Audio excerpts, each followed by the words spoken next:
Good morning students. Good morning to all. कैसे हो सब?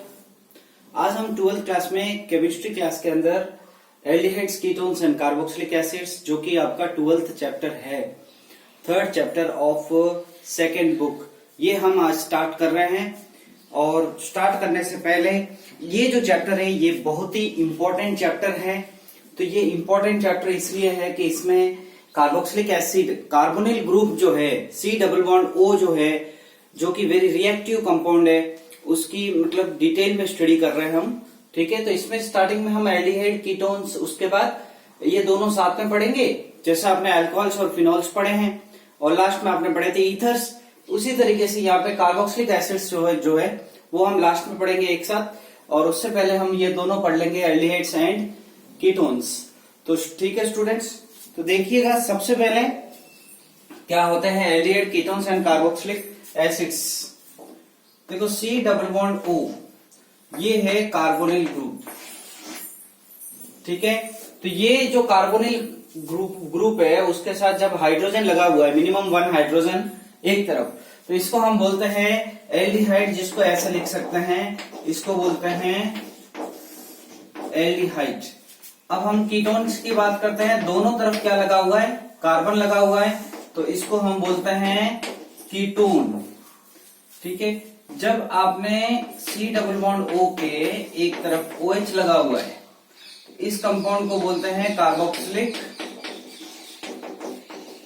इसको बोलेंगे कार्बोक्सिलिक एसिड। तो ये तीनों हैं एल्डिहाइड, कीटोन्स और कार्बोक्सिलिक एसिड्स। ठीक है,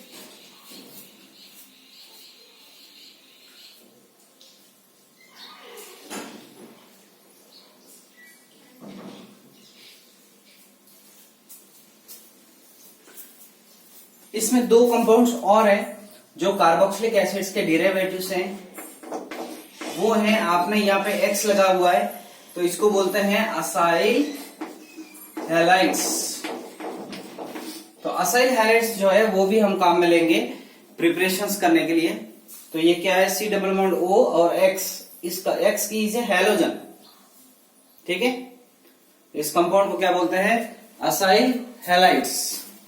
अब देखो एक और कंपाउंड है जिसको बोलते हैं एसिड एन, इसको एसिड हैलाइड भी बोलते हैं और असाइल हैलाइड्स भी बोलते हैं, एसिड हैलाइड भी बोलते हैं। देखो यहाँ पे अब मैं R लगा दिया है, C डबल बॉन्ड O लगा दिया है, और यहाँ पे ऑक्सीजन वापस C डबल बॉन्ड O और R। ये R और R एक जैसे हो सकते हैं, डिफरेंट भी हो सकते हैं, तो इसको बोलते हैं एसिड एनहाइड्राइड। इसको भी आपको ध्यान रखना है, एसिड एनहाइड्राइड। तो ये जो है 5 फंक्शन ग्रुप्स है, जो डिफरेंट फंक्शन ग्रुप्स हैं, जिनको आपको बेसिकली याद रखना है। ठीक है, तो ये जो थर्ड चैप्टर है ये बहुत इंपॉर्टेंट है, क्योंकि हम कार्बोनिल ग्रुप को स्टडी करेंगे। इसमें काफी सारे नेम और रिएक्शंस आएंगे इसमें, जो हमें एग्जैक्टली वैसा के वैसे पढ़ने हैं। स्कोरिंग टॉपिक है।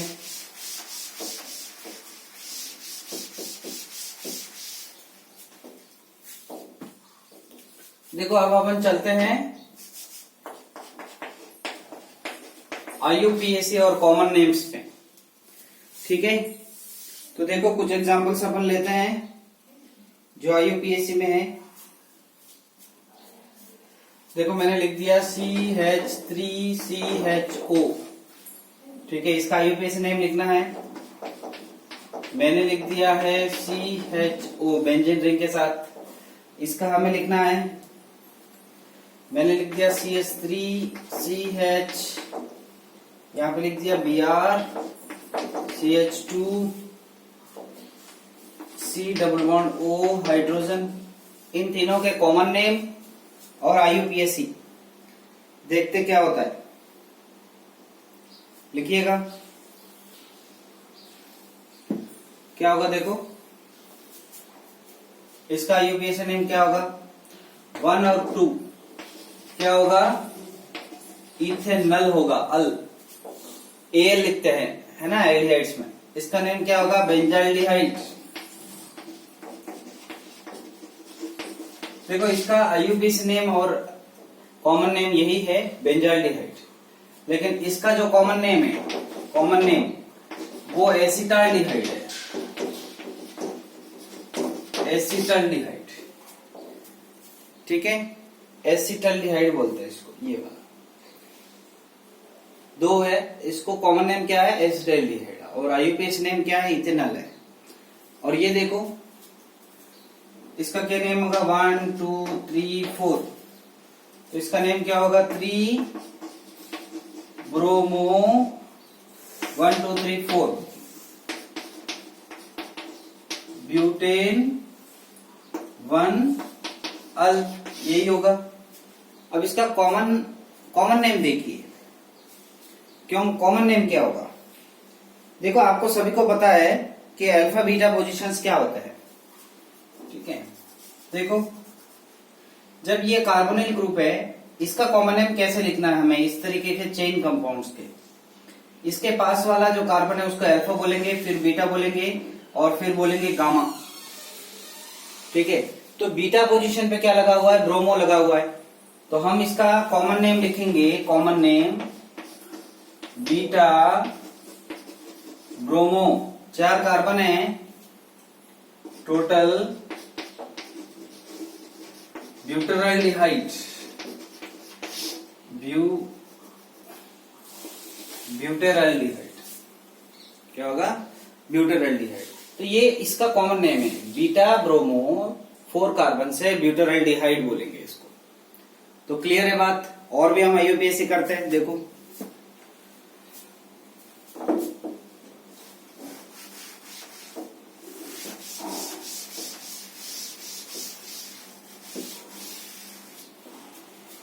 नोट करना है आपको।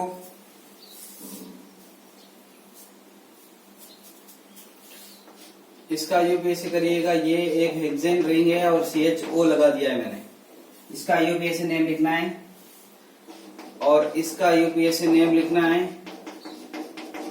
CH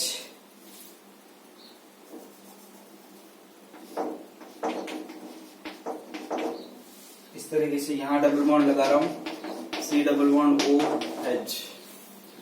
देखो क्या होगा इसका आईयूपीएसी नेम, इसका आईयूपीएसी नेम क्या होगा,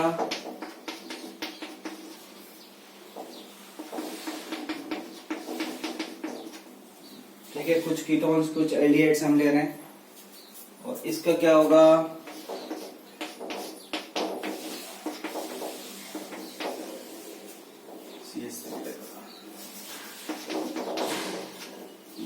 देखो सबसे फर्स्ट ये वाला, इसका आईयूपीएसी नेम कैसे लिखना है हमें। देखो जब आप यहां से नंबर देंगे तो ये 1 2 3 4 ऐसे कंटिन्यू हम नहीं कर सकते, क्योंकि ये रिंग है और ये अलग है। तो ऐसे कंडीशन में हम इसको तो बोलेंगे साइक्लोहेक्सेन।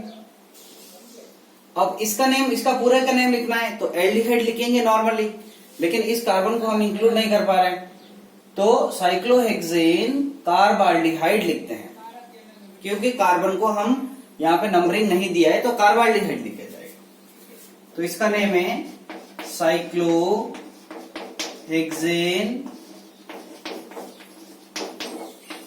कार्बाल्डिहाइड। क्लियर है। नीचे वाले का नेम देखो, 1 2 3 4 5, अब लिखो क्या होगा इसका नेम। देखो आईयूपीएसी के क्वेश्चंस आते हैं और कभी कभी आपको ऐसा बोलेगा कि प्रोडक्ट जो बनेगा उसका आईयूपीएसी लिखिए, इसलिए हमें ये इंपॉर्टेंट है। देखो नेम क्या होगा इसका, इसका नेम होगा पेंट। पेंट इसलिए लिखा है कि 2 पे क्या है, ईन है, और 1 पे अल है, 1 पे अल है। ठीक है, इस तरीके से लिखेंगे आप। इसका नेम देखो, देखो ये बेंजीन है, ये एक सब्स्टिट्यूएंट बना दीजिए और यहां पे 1 देना है, क्योंकि कार्बोनिल ग्रुप को 1 नंबर देना है। ठीक है, हमेशा। तो इसका नेम क्या होगा, 1 फिनाइल। इसको जब ये सब्स्टिट्यूएंट बन जाता है बेंजीन रिंग, तो उसको फिनाइल लिखेंगे अपन। तो 1 फिनाइल प्रोपेन 1 ओन लिख सकते हैं इसको। क्लियर है? प्रोपेन 1 ओन, उसका देखो यहां से 1 2 3 क्या होगा बताइए आपको? 3 मिथाइल साइक्लोपेंटेनोन, क्या होगा इसका? 1 2 3 क्या हो जाएगा? 3 मिथाइल, देखो ये बेंजीन रिंग नहीं है, ये एक साइक्लिक रिंग है, इसलिए हम साइक्लो बोलेंगे। पेंट है और कीटोन है, इसलिए साइक्लोपेंटेनोन, ये हम यहां पे बोलेंगे। ठीक है, देखो ये वाला एग्जांपल, दोनों इंपॉर्टेंट एग्जांपल्स हैं।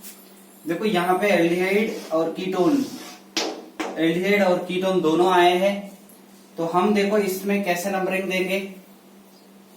देखो इसको तो हम दे नहीं सकते हैं क्योंकि 1 2 3 हो जाएगा तो ये मिस हो जाएगा, तो हमें ये सीक्वेंस में यहां से लेकर यहां तक नंबरिंग देना है। तो एल्डिहाइड को नंबरिंग जो है प्रेफरेंस ऑर्डर कम देते हैं, तो इट इज प्रिफर्ड मोर, और नंबरिंग कम देंगे 1 2 3 4 5। तो ये क्या हो गया 3। अब ये जो हो गया इसको आपने प्रेफरेंस ज्यादा दिया है तो ये हो गया प्रीफिक्स। तो कीटोन को प्रीफिक्स कैसे लिखते हो आप? ऑक्सो, पेंटेन, पेंटेन 1 अल लिख सकते हैं इसको, या पेंटेनल लिख सकते हो आप। क्लियर है? ये देखो बहुत इंपॉर्टेंट एग्जांपल है। जब आप इस तरीके का देखो, ये एल्डिहाइड को 1 देंगे, 2 देंगे, 3 देंगे, 4 देंगे, ये नंबरिंग आपको समझ में आ गया है। ये जो एल्डिहाइड जुड़ा हुआ है इस कार्बन को 1 देंगे, फिर यहां से शॉर्टकट आएंगे तो ये 4 आ जाएगा नाइट्रो का, तो ये नेम क्या हो जाएगा? 4 नाइट्रो। अब इसको बेंजाल्डिहाइड बोलते हो आप, है ना? बेंजाल्डिहाइड, इसका एक और नेम है, ऐसा भी लिख सकते हो आप, 4 नाइट्रो, 4 पे नाइट्रो। अब आप इसको लिखते बेंजीन, अब इसको लिखेंगे, देखो इस कार्बन को जब आपने इंक्लूड नहीं किया है तो इसको कार्बाइल्डिहाइड लिखेंगे। देखो दोनों तरीके से लिख सकते हैं, 4 नाइट्रो बेंजाल्डिहाइड लिख सकते हैं, इस पूरे को बेंजाल्डिहाइड बोल दिया, या इस दोनों को अलग अलग करना है तो बेंजीन कार्बाल्डिहाइड लिखेंगे।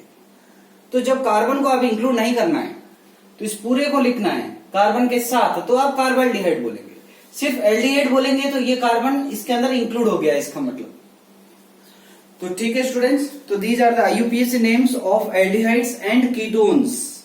अब देखो थोड़ा सा इसी हम लेक्चर में ये C डबल बॉन्ड O को थोड़ा डिस्कस कर लेते हैं कि क्या है ये, इसकी रिएक्टिविटी ज्यादा होती है, क्यों होती है। देखिएगा structure of C double bond O। देखो ये जो C डबल बॉन्ड O है, ये कुछ इस तरीके से हम लिख सकते हैं क्योंकि कार्बन की ऑक्सीजन की इलेक्ट्रोनेगेटिविटी कार्बन से ज्यादा है, तो ये इलेक्ट्रॉन्स मैं यहां पे भेज रहा हूं और O माइनस लिख रहा हूं, तो ये देखो यहां पे पॉजिटिव चार्ज आएगा।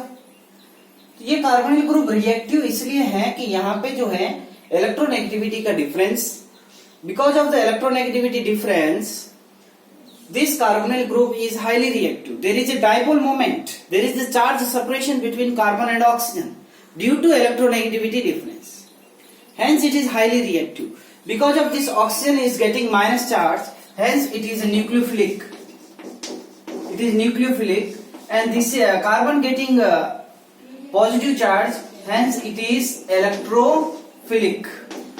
So this is electrophilic position and this is nucleophilic position. इस अटैकिंग रिएजेंट्स के बेस पे भी हम बात कर सकते हैं कि ये दोनों रिएक्शंस देते हैं, जो न्यूक्लियोफिलिक रिएक्शंस है और जो इलेक्ट्रोफिलिक रिएक्शंस है। बात क्लियर है? तो ये क्या हो रहा है, यहाँ पे इलेक्ट्रोनेगेटिविटी का डिफरेंस है, इसलिए ये डाइपोल मोमेंट एग्जिस्ट हो रहा है, चार्ज सेपरेशन बन रहा है, पोलैरिटी आ रही है। ठीक है, तो दिस इज अबाउट आपको ये भी पता है कि these nucleophiles and electrophiles are Lewis acids and bases, ये भी आपको पता है।